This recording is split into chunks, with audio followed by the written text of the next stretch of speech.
Hello home bakers, let me show you how to put gold leaf onto your cake.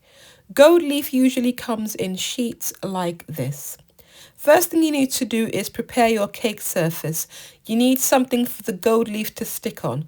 So here I am just brushing my buttercream with some water, and that adds as a base.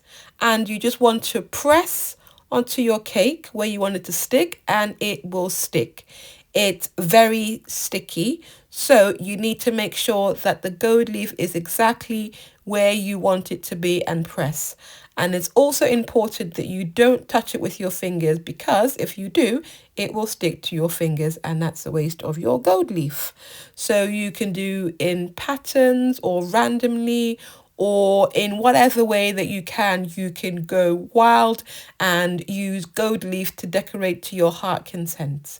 So this is a handy cake decorating tips for all home bakers to know, because gold leaf brings that added pizzazz and it's very, very easy and simple to use.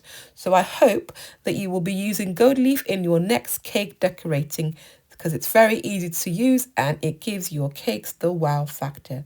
Thank you for watching this video. If you haven't subscribed, click the subscribe button now. I post a new video every week. I hope I will see you on my next tutorial. Thank you and goodbye.